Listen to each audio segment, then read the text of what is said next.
So we were saying this act of giving something to someone is now what we call supply, or you are supplying, or you are giving something to someone. The what we call the companies, like you have ESCOM here, we have the Living Water Board. What do these companies do? Normally they always give us power, electricity power. Others, they give us water. So it's like they supply us with these ones. So now, when we are saying a supply chain, it is a chain, or is a mechanism through which somebody passes something into someone else, and that someone to someone up to the last person. In other words, it starts from the origin to the end user or end consumer. So all the players that are in between here are referred to as the players that are in the supply chain. These are the supply chain players. But now, in a business, normally there are always two things that are always of great interest from the part of the players that are there. Let's take an example of one player who is there in the supply chain, and this one should be a producer, someone who produces something. And this producer, he is producing probably bread. So he's a business person who produces bread. Normally, there are always two things that are of great interest to this person. One is the income that he gets whenever he's selling the bread, isn't it? That is one thing that he's interested in. The second thing that this person is interested in is the sustainability of his market. Because now, as he is selling to you, that is, you are his market. But now, he will always want that market to be there, to exist probably forever. And if anything, the market should always be growing. So the sustainability of that business also is an important factor in this person. So for that market to be sustainable, for you to always be there and buy bread from this guy, you always need to be satisfied. So satisfaction is always very important. So to every business person, he's always interested in two things. One, to get income into his pocket, or to make profits or whatsoever call them. The second thing is to satisfy the customers. Because once the customers are satisfied, the market is going to be sustained. Right? So we are talking about a chain here that we call a supply chain. For this supply chain, for the customers or for the end users to get satisfied, or to get the satisfaction that we are talking about here, the chain has to be efficient and effective. So all the activities that are happening in that chain, what we call supply chain, must always be efficient and effective. Because if there is no efficiency, if there is no effectiveness, the chances are the customers are not going to be satisfied. Now, if the customers are not satisfied, definitely one by one will desert you. They will dump you. They will go to the other supplier. They'll be buying bread from a different guy, not from you. Why? Because they are not satisfied. So the activities that are happening here must always be effective and efficiency. So we are saying, in a supply chain, it starts with the producers. For example, in this example of a baker, somebody who is baking bread, we have probably the farmers who are growing wheat that is used to bake the flour, to bake the bread. It starts with those people. So these people, there is a mechanism through which the wheat is transported from these farmers or these producers probably to the producer, the baker himself. So there is production of this wheat there by the farm, has to be efficient and effective enough. And again, there is this transportation of the wheat from the farm to the producer. This transportation process has to be effective and efficient enough. And again, the processes happening in the production house where people are baking bread and all, those processes have to be effective and efficient also. Then from here, the distribution now of this bread to the end users also has to be effective and efficient. So all these processes all together, they need to be efficient and effective. Once that is done, then we can say the supply chain is efficient or the supply chain is effective. Now, with an effective supply chain, the end users are going to be happy, they'll get satisfaction, and they will remain your loyal customers. Now,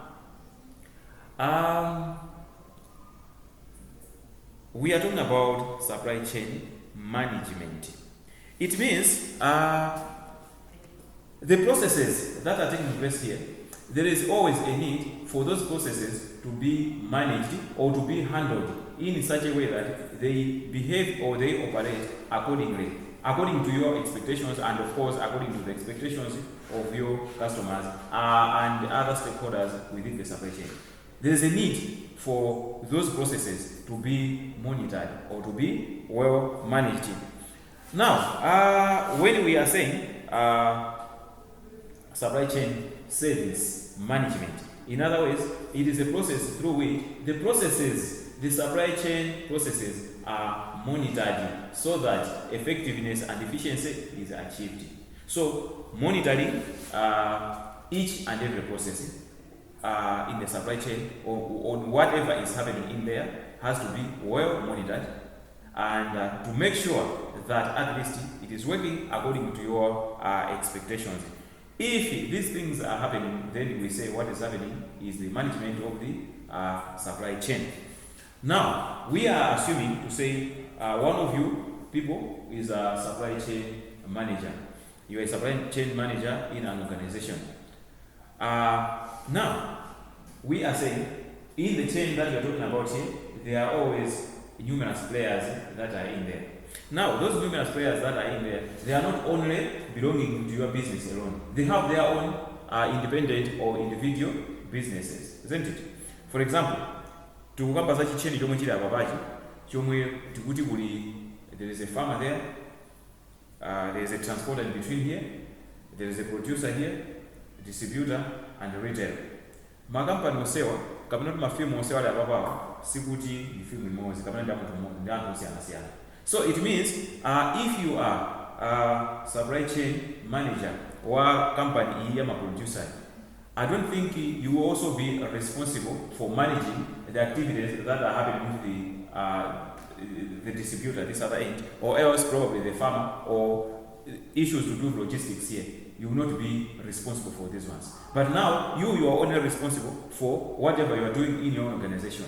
So you as a manager, it is always your responsibility to make sure that you are balancing two things that are mostly concerning with whatever you are doing in here. So we are saying, what you are doing here, you are a producer.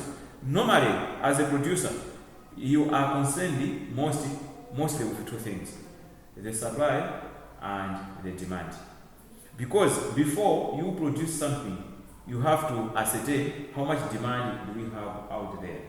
Because you don't know how many people are out there. You cannot bake 20 or 100 loaves of bread, yet you don't know how many people are looking for bread out there. So first of all, you have to ascertain how much demand do we have on this side.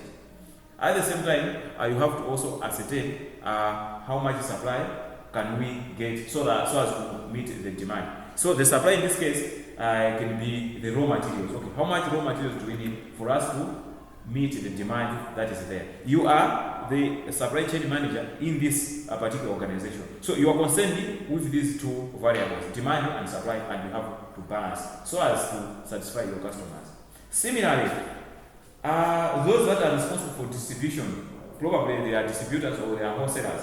These people, they also have their own supply chain managers who are also there to monitor demand and supply in their own unit, and that is the distribution unit. The farmers there in their farm, they also have the same arrangement. So all together, we say all of you are managing the supply chain. But for you who is in this unit, the production unit, your responsibility is to manage how things are flowing, demand and supply within that business unit. Now, anyway, we were only trying to look at what is this supply chain and what is this supply chain management. But now, our discussion mainly is to do with supply chain risk management. Okay, in a business, there are always a lot of uncertainties, a lot of risks that are likely going to affect your business. In fact, probably to disrupt the flow of your activities in your business. So, those risks Of course, they are numerous. There are many of them. They are always grouped into some categories. In this case, I would say they are grouped into 4 major categories. That is the risks that are likely going to disrupt your business. Okay. As we go along, we're going to see a number of examples of such risks. But as I say, as we'll be looking at those examples of the risks, we'll be able to say, okay, this kind of a risk belongs to that category, and this kind of a risk also belongs to that other category. So the 4 broad categories are economic, environmental, political, and ethical. So those are the 4 categories through which most of these risks fall into. So many organizations are increasingly concerned about the supply chain risk. Not only the traditional supply issues of late delivery and poor quality, but also other risks to do with global security, environmental, social, and ethical impacts. All right. As a business person, any kind of a business, you find that you may have your own. All right. Okay. Okay. Political. No. Those are the categories of the risks. Yes. So those are the categories of the risks that are always there. So we have economic, environmental, political, and ethical.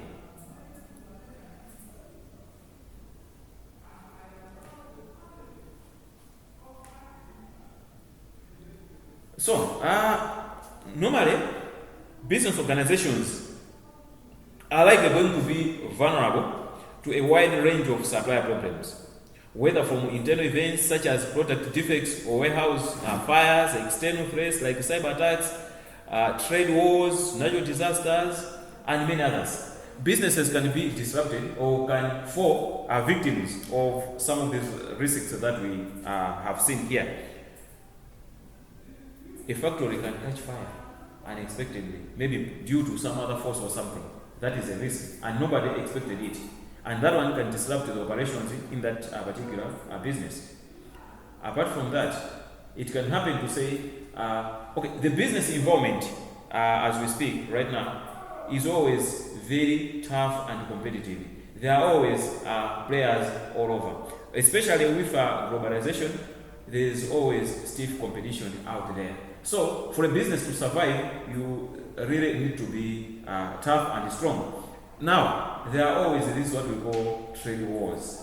Trade wars emanate from competitions. So trade wars, you can find yourself in such kind of a war against your competitors at the other side. That is again a risk and an unexpected occurrence that can befall your business. And of course, you have to take measures for you to withstand such kind of wars. We may have issues like cyber attacks. Your system has been hacked in your organization and information has been stolen, probably money has been stolen. This can also happen. It's also a risk. We're just trying to look at some examples, but randomly. So don't get confused with the 4 categories that we have indicated there. Here, the examples, we're just mentioning them randomly.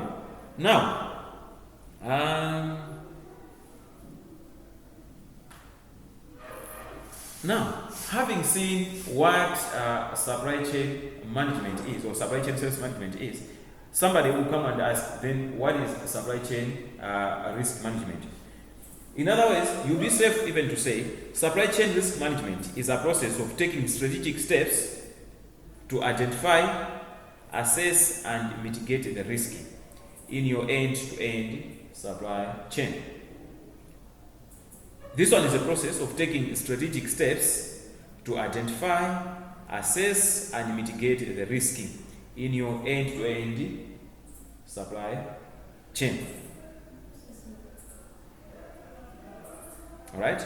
So, we are saying, when we are saying supply chain risk management, we are saying this one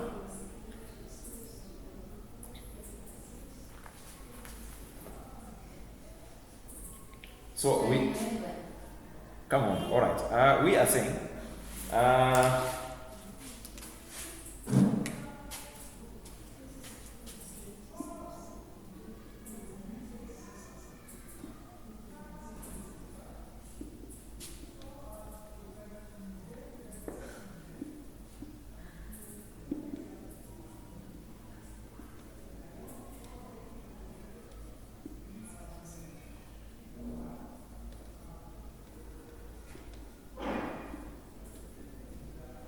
And mitigate what?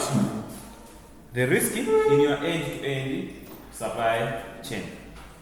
We'll get on that one. So we have mentioned the three things here: identify, assess, and of course mitigate. Right? Okay? Identify, assess, and mitigate. So this process of taking these steps is now what we are referring to as supply chain risk management team. Okay, so this supply chain risk management attempts to reduce supply chain vulnerability via a coordinated and collaborative approach involving all supply chain stakeholders, including subcontractors. This supply chain risk management, what does it try to do? It attempts to reduce supply chain vulnerability via a coordinated and collaborative approach involving all supply chain stakeholders, including subcontractors. So, we are trying to manage the risks. Now, when we are saying we are managing something, at times we may refer to a situation whereby a problem or a risk has fallen onto your business, and there was nothing else you could do because it has happened. But now you are only concerned with the going concern. You say, okay, now the problem is here. How do we move forward? I'll give you a simple example here of probably you have lost your loved one, whether it's your relative or spouse or your parent or whoever, right? It has happened in your family. Somebody has died. Nobody expects death, especially death to happen to your loved one. So, zajitika, there is no reverse. But now, the person who has died probably was the breadwinner, was the one who was probably paying our school fees, was the one who was paying the rent, was the one who was buying bread and all. Definitely, the death of this one is going to be a blow to all of us, and especially for us who are going to school, because he was the one paying school fees for us. It's a risk that has happened, right? In our path to probably education, we were getting ourselves educated, and this one was helping us. But now, since death has taken this guy away from us, it's a risk that has befallen us. What do? We just have now to manage the situation. Now, how do we manage the situation? Okay, we have to make sure that at least our education is continuing. If this person was responsible for maybe buying food for us, at least we should continue eating. What do? We just have to find some other means of fixing that problem. Not the death itself, because the death has happened and we're going to bury this person, but we need to continue for our education. We need to eat here.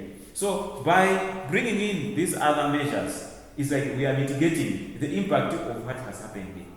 So the problem came in, somebody has died, but now we want to reduce the impact. We want to lessen the impact of what has happened here, the impact of this death. Of course, we are not going to see this guy again or this lady again. That will never happen. But the impact of his departing should not be felt that much. We have to find means. So probably we'll say, okay, you know what? Our elder brother probably is going to go out there and find some job so that he will continue supporting this family. Or else, business, then those are some measures that you are bringing in. You are only mitigating the problem that came in because of the death. So similarly, in a business environment, there can be some other risks that can fall onto your business. And probably, if you are not taking some other measures in place, you can fall altogether and the business probably will end forever. So, measures always need to be put in place in advance. So, by putting those measures in place, those are part of risky management measures. There can be a number of measures that can be considered, and in the course of our discussion, we are going to see those measures. Now, supply chain risk management systematically identifies and analyzes the key failure points within the supply chain.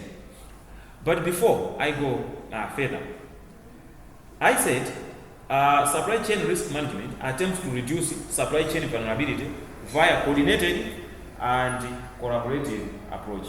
We mentioned this one, involving all supply chain stakeholders, including subcontractors. Now, let us put it this way. You are a business owner. And the business that you are running here is the same one of baking bread. You have your bakery here and you are baking bread. Now here, they are telling us to say, this is supply chain risk management attempts to reduce the supply chain vulnerability via a coordinated and collaborative approach involving all supply chain stakeholders.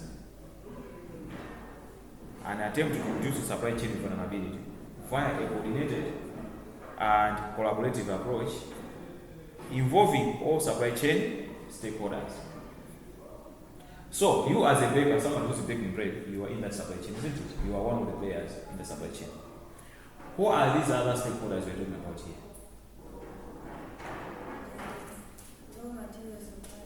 Okay. Who else? Okay.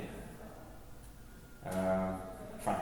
So, she is saying some of those stakeholders that she needs to collaborate with are probably raw material suppliers and probably employees.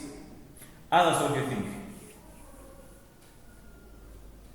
Who are these other stakeholders that you need to collaborate with in an attempt to reduce the risks and business vulnerabilities? Sorry?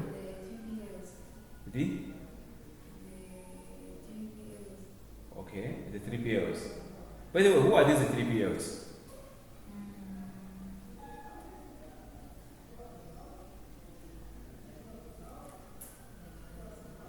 Alright. Fine. So, according to her, she is saying probably we can also include the 3PLs. These 3PLs can also be part of the stakeholders to collaborate with and to coordinate with in order for you to reduce the vulnerability. Alright? Mai, what do you think?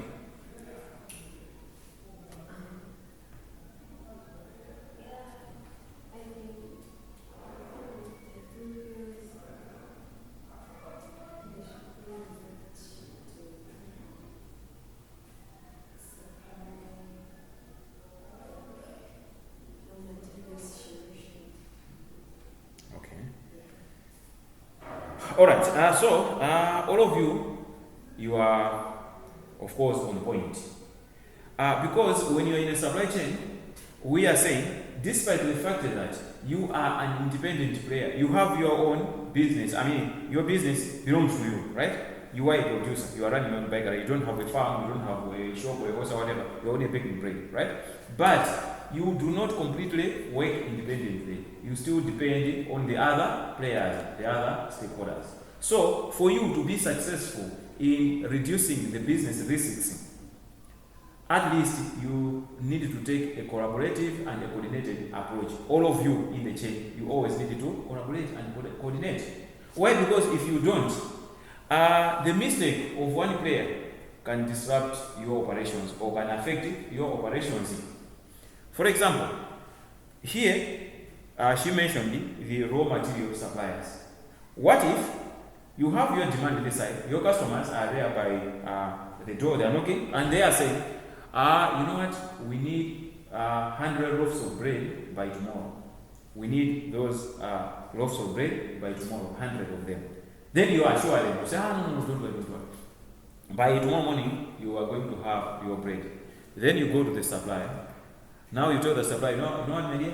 I need bags of baking flour today, this evening, so that tonight I should be baking bread. The guy says, no problem, don't worry. I'm going to bring you the flour.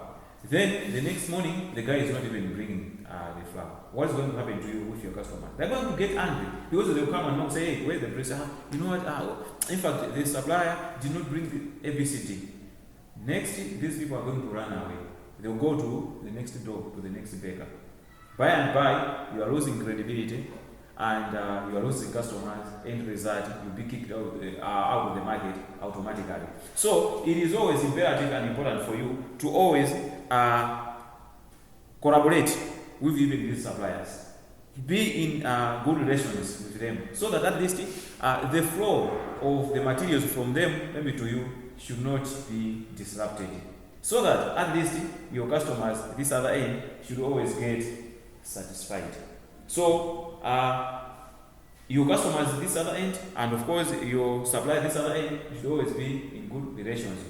But not only that, even the 3PLs, as somebody suggested, the 3PLs or the subcontractors, these we can also call them subcontractors, different businesses, independent businesses that you hire to perform some other tasks on your behalf to help you in your day-to-day operations. You should always coordinate with them. See, probably we can hire a company that is responsible probably for transportation. You do not have the transport facilities, you don't have the trucks and all. There is an independent company that is there responsible for transportation of stuff. So you have procured baking flour elsewhere, and you expect this transporter to go and fetch the bags of flour and deliver at your premises. If you are not well coordinated, you are not coordinating very well with this 3PL or with this transporter, he can also frustrate you. You have procured bags of flour, from the supplier in time, and you have assured your customers, say, don't worry, by tomorrow morning you are going to get bread here. But now, the transporter, you are not in good terms and relations with the transporter. He is doing his own things. Instead of bringing you the bags of flour at an appointed time, he is bringing tomorrow around 12 in the afternoon. What is going to happen with your customer? They'll get angry. They'll run away from you and say, this guy is not reliable. Yet you are reliable. Yet you are trying your best. But this person. So this person that you subcontracted, the 3PL, needs also to be together with you. You need to coordinate very well. How about these customers that you are supplying your goods to? These ones, you also need to coordinate with them. What if they are defaulters, they are defaulting and they are not giving you your money? Definitely, it's going to affect your business. Why? Because it will be difficult for you to replenish whatever you are selling to these people. Because as you are getting raw materials and produce something for these people, you need to replenish the materials. You need to buy more and more materials from the supplier. So what happens if this your customer is not paying you the money for the goods that he or she has been collecting? That one is also going to affect you. So what is more important is to make sure you are well coordinating. So, mitigation plans are put in place to ensure supply chain continuity in the event of a scenario which otherwise would have interrupted a normal business. The supply chain environment is continuously monitored for risk event or their repercussions or their results. Okay. Let's look at something here.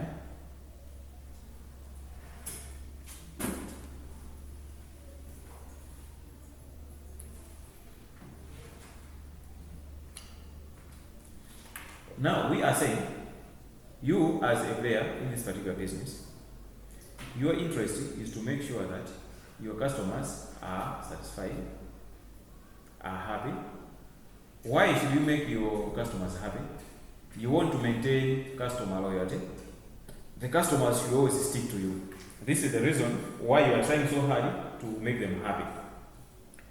Now, for you to manage to make your customers happy, first of all, you must understand the roadmap of the entire supply chain. Now, understanding the roadmap of the entire supply chain, in other words, this is what it means, to understand the entire chain through which you are operating in. Say you are a baker, this usual example that we are using right now. You have to understand to say, okay, for me as a baker, where does this chain start from and where does it end? And where are the points where we normally meet challenges or where we meet bottlenecks?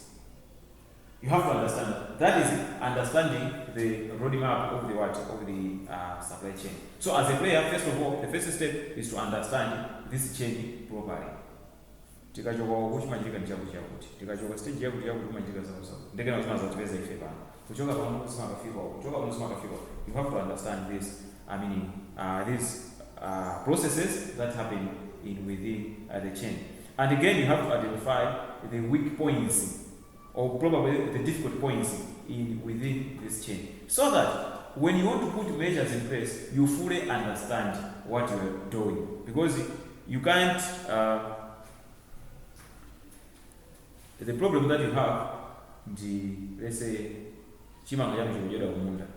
and you want to find ways through which you deal with whoever is destroying your chimanga. First of all, you have to understand, okay, makoso tengapi bwana ndipangeza vitu zako. Apo mwina au mafuta ndanyanya. Definitely you cannot go munda kutomaka gadira olenga fruit yako yet mwina chimanga chimajira ni makoso. Nanga mbele makoso ndi fruit. So first of all, you have to understand the whole thing. Then you put proper measures in place. So, an important step is to create a detailed roadmap of entire supply chain to enable greater understanding of each individual link, including the supply source, logistics, and the geographies. Who depends on who, and who depends on what, and from where. You have to understand all these things.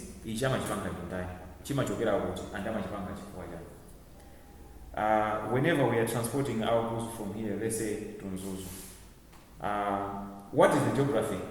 From here to Nzuzu.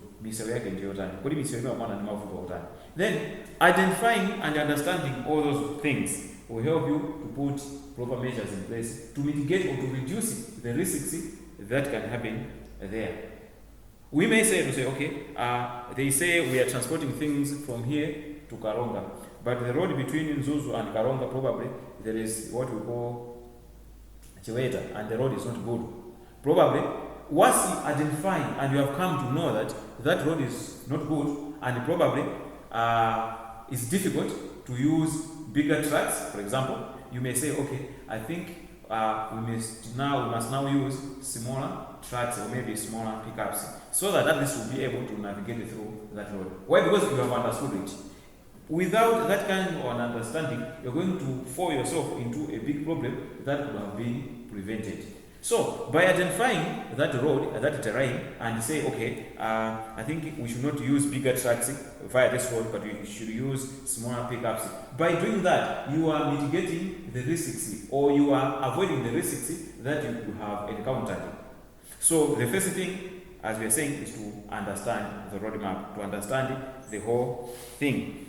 That one will help you to put proper measures in place. Now, a comprehensive approach to supply chain risk management involves the management of all types of risks for all tiers of supply and for risk objects. For example, these risk objects are suppliers, can be risk objects, locations can be risk objects, ports, and many other things. These ones you have to understand them. Then when you are taking an approach to mitigate these risks, you have to put into consideration all these objects that we are talking about here. For example, the suppliers, you have to put them into consideration. The locations where you are operating or you are doing your business, you have to put into consideration. Whether the posts, if you are shipping your stuff and all, you have to put those ones into consideration, so that when you're putting measures in place, you have to know that this measure ndiyo gwira tikamaka kuti kulimbana na suppliers. This measure that you are putting in place and the measure yotithandiza kulimbana ni risks mogiza and location imene topanga business, and so on and so forth. Okay, ndeno while you are trying to manage my risks managing the risks is kind of a process, and this process, it has what we call a life cycle. So we have what we call supply chain risk management life cycle.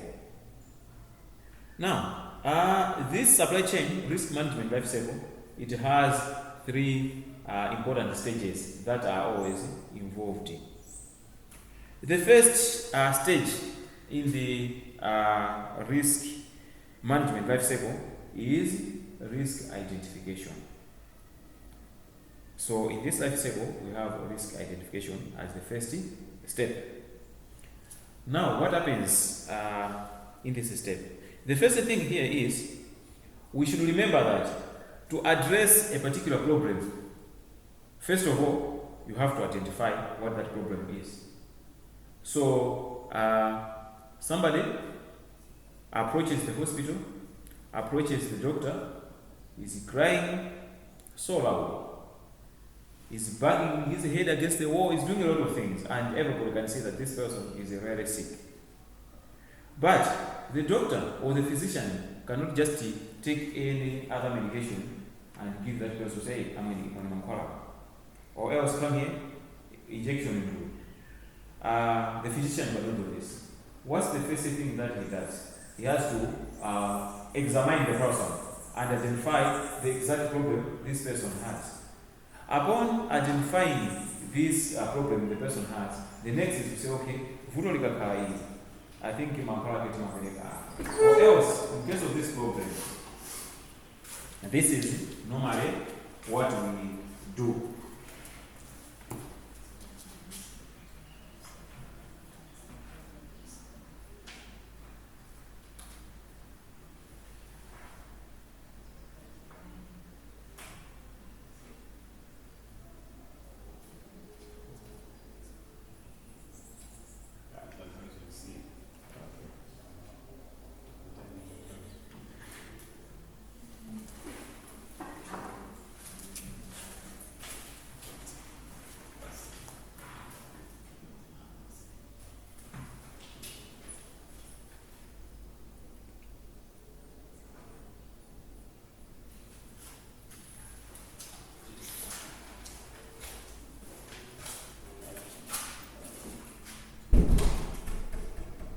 Alright, so we are saying the first step in this risk management life cycle is risk identification. So I was trying to relate an example of what happens when somebody is sick and is been taken to the hospital. The physicians there will not just start giving medications to the person. First of all, they have to ascertain, they have to examine the person and see what exactly the problem is. Upon identifying the problem is when now they say, okay, I want to this kind of injection. But it was because they have identified the problem. Because without identifying the problem, and if they just give medication to the person anyhow, it can lead into another problem as well. Probably the medication can harm the person will die. Or else the problem, the exact problem that the person has will not be dealt with, and the person is not going to be healed. So for you to heal a particular problem, you have to understand that one. So similarly here, the only way to address a risk is to make sure that you identify it at first place. You have to identify the risk at first place. So the first phase of the risk management life cycle is to establish the risk profile and then enact active monitoring to keep it up to date.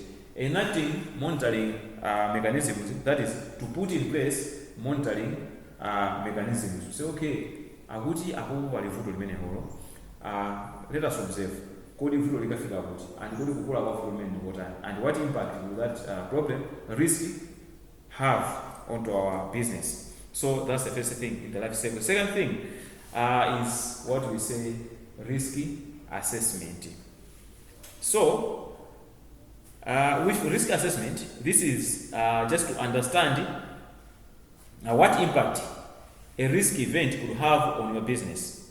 So be aware of those partners who have significant impact on sales, margin, or profits. The impact of the risk now. We can have a lot of risks, but probably some risks can be of lesser impacts. Others can have probably higher impacts. The impacts that probably can negatively affect our business operations, while others maybe cannot have negative impacts. For example, we are a business, a company here. There's a risk of probably theft. People are stealing stuff in here. Looking at the amount of things that are being stolen, one can say, well, okay, I think this one will really affect our business operations because of what this thing that has been stolen here. Then there are some other things we say, okay, let us deal with those people that are stealing stuff from here. But again, what they have stolen will not bring any meaningful impact to our business operations. So this one can be concluded after assessing the risk that is there. So first, identify the risk. Secondly, assess the risk and its impact, its magnitude, its scale. Is it big enough to disrupt our operations or not? So that's assessment. And the other thing that needs to be put into consideration is risky mitigation now. Risky mitigation. That's the third thing in this life cycle, risk management life cycle. So what is this one? With risk mitigation, there are two things that need to be understood. One is preventive action plans and proactive action plans. Preventive action plans and proactive action plans. So, we are a business operator here, and we are saying every business operator is vulnerable to one risk or the other. Is always vulnerable to one risk or the other. Now, when we are saying, in trying to reduce the risks that may affect our businesses, there are these three steps that we need to take. Now we have seen two steps, risk identification, risk assessment. Now we are on the third one, and this one we say risk mitigation. Now, risk mitigation, we are told we have to define preventive action plans and proactive action plans. What are these two? What's the difference between these two? Proactive and preventive. Mike, come in for us. What do you think? What's the difference between these two action plans? Preventive and proactive.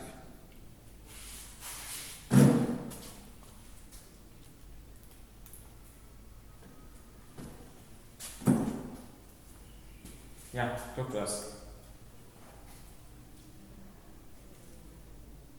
Proactive and preventive? Yes.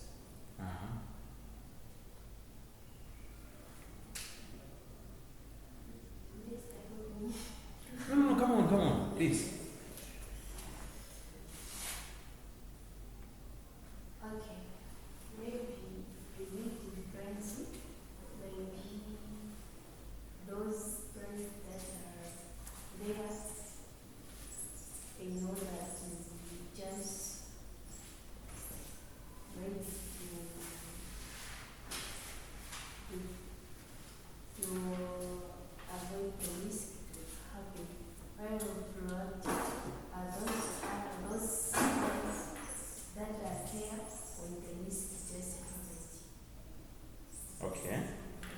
All right. So we have heard how he has, she has presented it to say preventive actions are those actions that are always put in place to avoid or to prevent the risk from taking place. Now, whereas proactive actions are those actions that will be taken while the risk has already taken place, right? Okay. So, for example, I was trying to bring in this example saying you are a transporter, or maybe you are trying to transport some stuff from here to, let's say, Karonga. Now you have here to say, but the road somewhere there in a probably in Rumpi or whatever they call it, that area is impassable. It's very difficult. Of course, smaller vehicles can pass without much problems, but bigger trucks is a hassle. It's very difficult. You have learned this one. Now you say, okay, now to avoid this one, let us fragment our consignment and use these smaller trucks or pickups so that they can take them. Otherwise, mwina truck koza kukaa kwa kwa sababu truck haiko. Ngati truck ikazi kwa malo ndio kuna kutoka kundisa kwa mwenye hapa. By devising this kind of a plan, what are we doing here? What kind of action is this one? That is preventive, right? Because you are preventing that risk from taking place. Then, maybe you do not take this kind of an approach. You let your truck go, and upon reaching that place, probably it has landed itself into big trouble, and it is failing to pass. Maybe it has a strike. Now you deploy these smaller pickups to say, hey guys, truck ya titimina matope. Now the guys are running with those smaller pickups to offload the goods from the truck and back into their small pickups. What action is this one? Is a reaction plan, isn't it? Or in other words, is a proactive plan or proactive action. What both these actions, proactive and preventive, what they are trying to achieve is to make sure that the goods have been delivered to where they were supposed to be delivered. So at the end of the day, the goods have been delivered. Why? Because there were mitigation measures that were put in there. What was the risk? The risk that was there was probably the breakdown of the road. Probably the bridge had a problem or something. That was the risk. That was it. Likely going to affect the flow of your goods from point A to point B. That was the risk. Now you have mitigation measures. My mitigation measures is either proactive or reactive. We are together, right? So the first thing here, you had to identify the risk that was there, and you identified that kumene kuchikangawa bridge ndiyonongeka kapena seusuliwe. You identified. Now you went to the second step to assess. But kunenge kwanse ukuka pakisoti katumba sakafikiri ukaronga. You understand? That was assessment.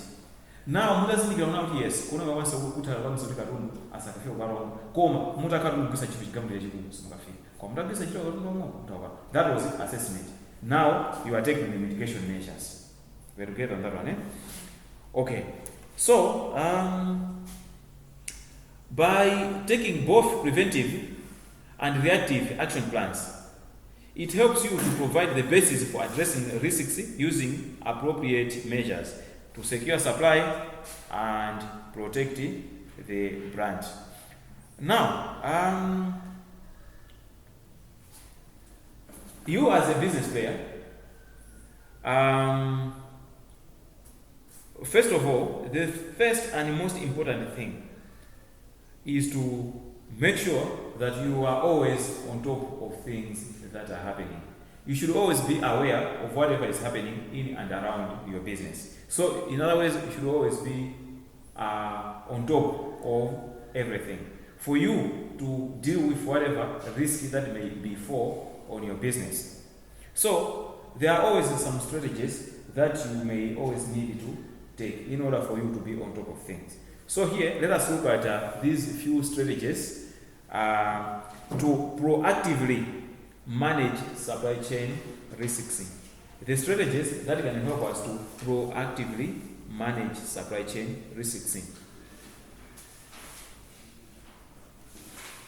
So,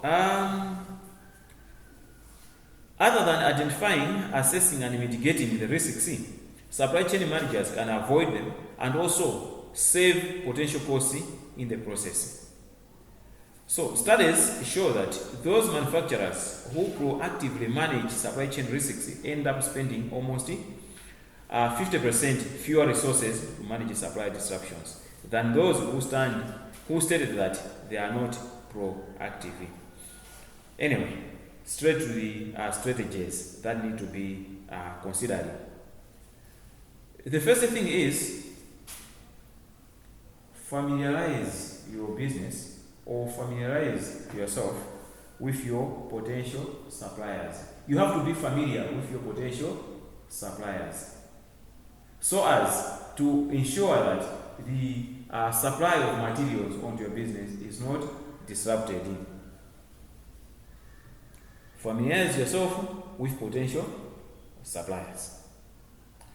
Now, have you ever heard of the word due diligence? Yes. Yes, yeah. What is it when you're saying due diligence? Due diligence.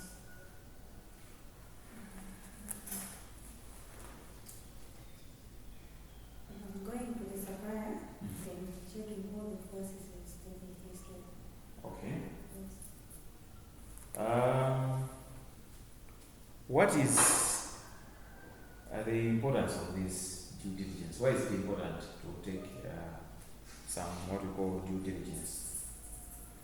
Get to know the supplier's environment Mm-hmm. and the possible risks that can happen when Okay. you are connected with that supplier. Maybe that supplier is not practicing good behaviors. Okay. You can get to know those behaviors and what they might bring into your business. Okay. Yeah.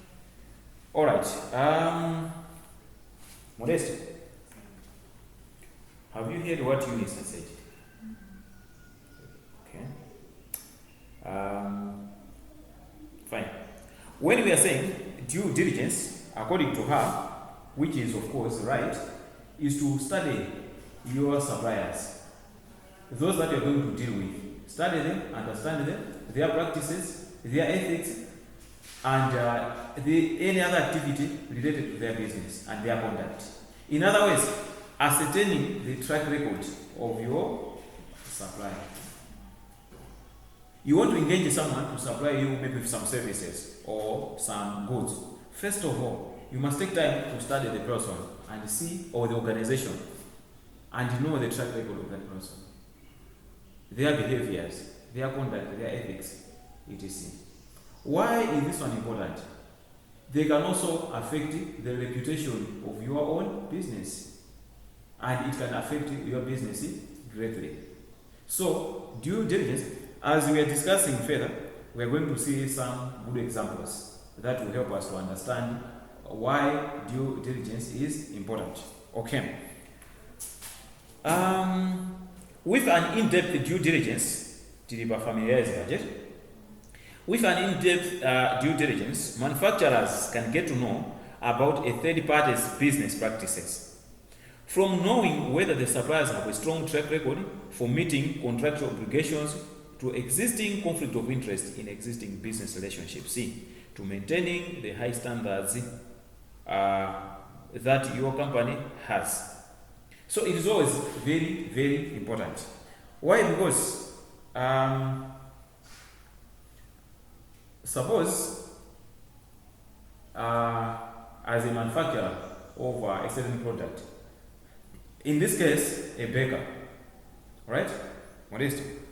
Understand this one.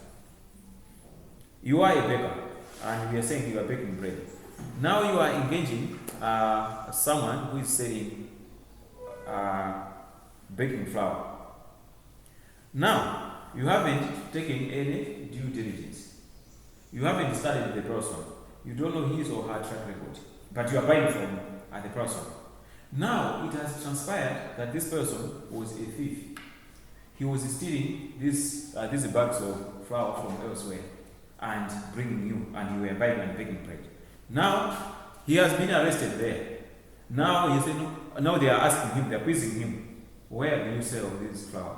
These bags of baking flour? No, I supply Madam Modesta. Who is Madam Modesta? I certain lady in area 50 is baking whatever. No, the police and everybody will come to your premises and arrest you, of course. Why? Because what will happen to your customers? They will run away from you. They will say, I beg a minute, I'm going to yet it wasn't you, it was the other person, your supplier. You understand? So it will affect the reputation of your business, and of course, probably your business can be killed altogether. You understand? So it is always important to know the track record of your customers, of your suppliers, to avoid certain kind of risks, of course, that we are going to see as we are discussing. The first thing. The other thing is avoid risks in sales processes. Avoid risks in sales processes.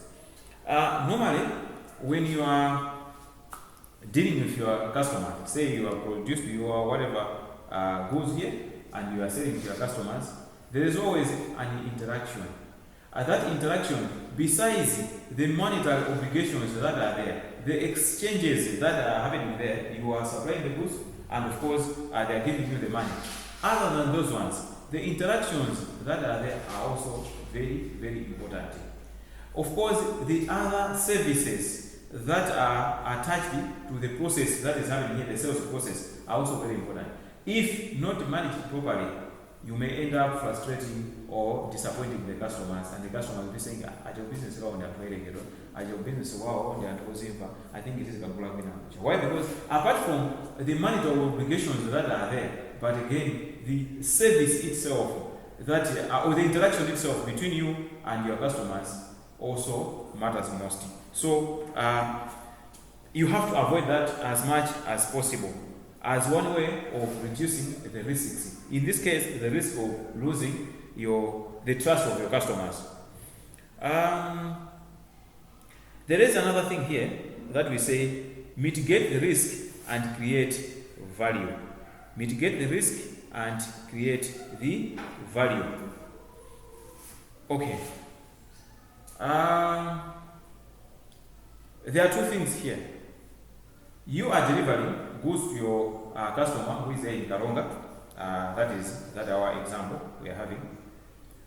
If you look at what will happen here, the process of transporting the goods from here to Karonga, that is our business.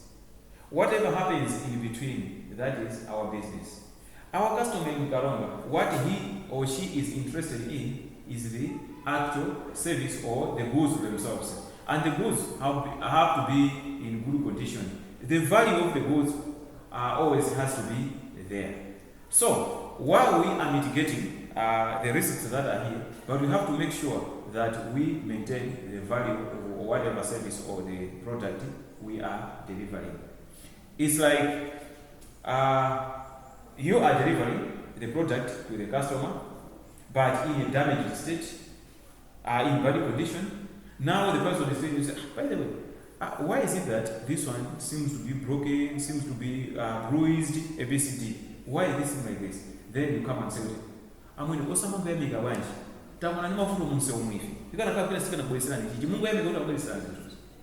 What will that person say? That person will say, hey, that is none of my business. Or what I need is to make now. Whatever risks, whatever problems you came across, it's on design. So make sure that while you are mitigating the risks, but the value of whatever service or product you are delivering has to be intact. So it is believed that most manufacturers struggle to create a real value in the existing supply chain, while simultaneously mitigate risks to the organization. Most manufacturers struggle to create a real value in the existing supply chain, while simultaneously mitigating risks of the organization. Businesses to balance the two, mitigating the risks in their organization, and of course maintaining the value of whatever service or product they are giving out to their customers. So, or to those that they are supplying to.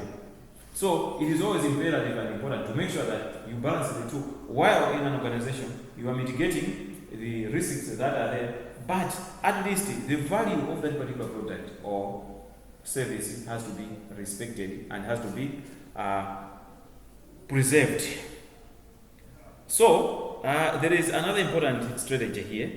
This is investing in operational supplier assessment reviews. Or in other words, forget about that word operational, whatever, but we should just say supplier assessment reviews. Supplier assessment reviews are always very important. Now, periodic assessment reports can provide a useful reference tool for conversation between manufacturer and supply chain partners. Once a while, as a business, you do this what we call stock taking. You always assess how you have been performing or how you are performing. By doing this, you can also extend further to your suppliers or the other partners that are there in the supply chain. You also have to assess how they are performing or how they are behaving in the supply chain. In case of some conversations you sit together and you are discussing how you are working in the supply chain, these assessment reports act as a reference to you. And if at all you have a case, you always strengthen your case using these assessment reports. Why? Because at least you did the assessments and you realize to say, I think I have another weakness, I have also another weakness. And because of that, you are able to fortify or strengthen your case based on this one. So it is always very, very important. Another thing is, another strategy, that is, take control of logistics processes. Taking control of logistics processes. This one can also help you to mitigate or reduce some risks that are likely going to occur in there. If you take control of logistics processes. This is self-explanatory. Mike, what does this mean? What do you think? How can taking control of logistic processes help in reduce or minimizing the risks in an organization?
Alright, okay.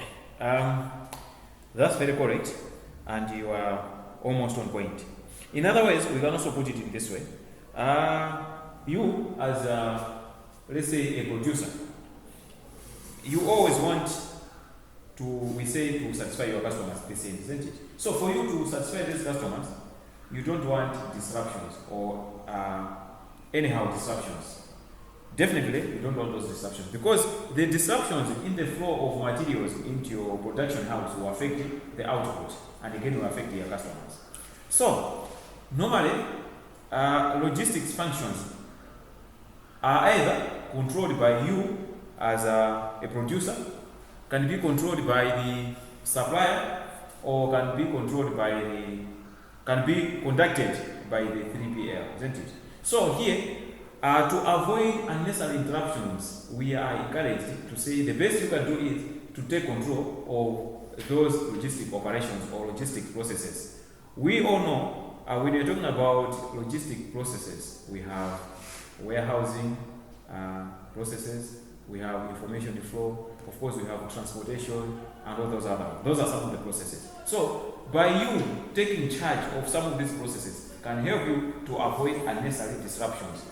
Is either you are owning your own warehouses, so that when the suppliers are supplying you with materials, they are offloading there in the warehouses, your own warehouses. Anytime you can go and access the materials and continue with the process.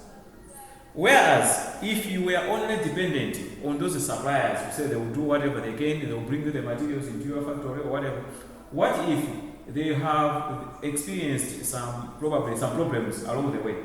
Unnecessary delays, they are also going to affect you. So to avoid all those things, take charge of some of these processes. Probably you cannot take charge of all the processes, but probably some of the processes. It can help you. Now, let us quickly look at examples of some risks that are always affecting many businesses. For example, financial risks. Financial risks are some of the risks that are always there. For example, I'll give you a simple one. You are a supplier and you are supplying somebody, and that somebody is not willing to pay you in good time. What happens? You're going to suffer, because how are you going to pay your suppliers at the other end? You are a producer, you are supplying these people here, but the people don't want to pay you back. They are defaulting, they are defaulters. So that can be a financial risk. You will be in a difficult position, because you will not be able to pay your suppliers at this end. And they'll say, I mean, that is a great risk.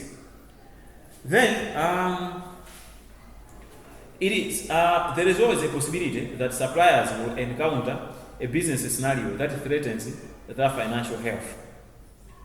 Now, we said now that risks, as a pro, but you should always have measures in place to say, in case of this problem, let me give you this example of what happened elsewhere. And it was a financial risk that affected a lot of business players. And I don't know if it were you, what would you do? Let us look at this example. There was a company, a shipping company in South Korea some years back. So this company was called Hajin Shipping Company Limited. It is believed to say, at its peak, it was amongst the 10 largest shipping companies all over. Because as of 2015, this company was transporting almost 3.7 million containers per year. So you can imagine a company that had this capacity to transport 3.7 million containers every year. It wasn't a small company at all. But what happened to this one? Why? Just be together. What happened to this company? In 2016, it was revealed that the company was suffering financial breakdown. Then ships were being seized, and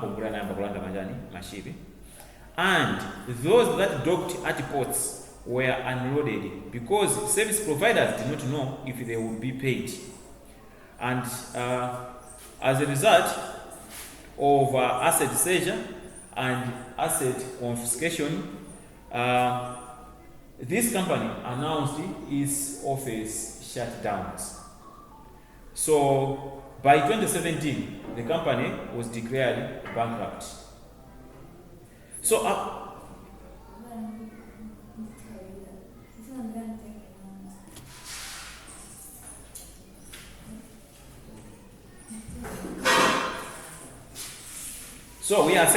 By 2017, this company was declared bankrupt.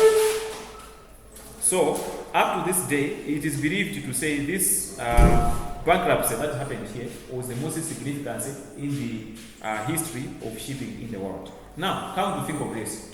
They said, after it was discovered that this company is defaulting, is in financial difficulties, those companies that this company was owing came in, they started confiscating the ships. And some ships were at sea, were afloat, going elsewhere, while loaded with containers. And others that were there by the ports already, they were unloaded. The service provider refused to unload these ships because they were not sure if this company was going to pay us back our money. So what happened to business players all over? The owners of the containers that were there on the ships, they lost everything because it was difficult for the company to say, okay, just wait for us, we should just go to Dar es Salaam and offload these containers, then later you can collect this ship.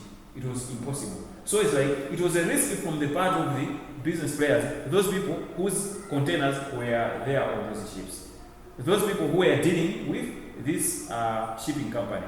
So probably we can also say these business players did not take this what we call the due diligence, because had they known to say this company is in a financial mess, I think we should not use this one. They couldn't have used this one. So that is one example of a financial risk. And finally, we have a reputation risk. Now, with a reputation risk, there's always a possibility that a supplier will engage in an activity that negatively affects your brand perception. You are dealing with somebody, but you didn't take due diligence. What will be the result? Whatever bad deeds that other company was doing, or the mischievous deeds the other company was doing, can also reflect the image of your business and affect the image of your business. Here we have another example here, the last one. This one is the case that we call Foxconn working condition controversy. Foxconn working condition controversy. Now, what happened? Let's listen to this story here. Foxconn is an electronics manufacturing company based in Taiwan. It produces products like Apple devices, for example, iPhones, iPads, iPods, PlayStations, etc. Estimates are that Foxconn is responsible for manufacturing 40% of all consumer electronics worldwide. So in 2010, Foxconn was in the news because of a slew of worker suicides that were the result of bad working conditions. So the stories were horrific, and the effect rippled down to the companies who used Foxconn as a supplier, notably Apple. So the Foxconn controversy made headlines all over the world, and CEO of Apple, who is Apple CEO? I said I'm on my phone. Who is the CEO of Apple? It's okay. Steve Jobs. So the guy is Steve Jobs. So this guy, because now this controversy became too much for him actually. So he reached a point of making a statement or a public apology about Apple's relationship with Foxconn. He had to apologize to the world and of course make a statement and clarify and explain the relationship between his company Apple and Foxconn. So it is a problem that was caused by Foxconn, but it also affected Apple as a company, because some people, some agencies were even calling for a boycott of Apple products. So you can see, as big company as it is, it landed itself in this mess just because of a partner, a supplier of some components that this company was dealing with. So this risk that was here is an example of what we call reputation risk. Your reputation can be spoiled by the actions of your suppliers. Hence, it is important to always take this what we call due diligence. Having seen this example, I suggest we stop there. Up until next time, when we'll be continuing from the examples of the risks that we've seen here. We have only seen 2, and probably we'll continue from here and see some more examples. Thank you.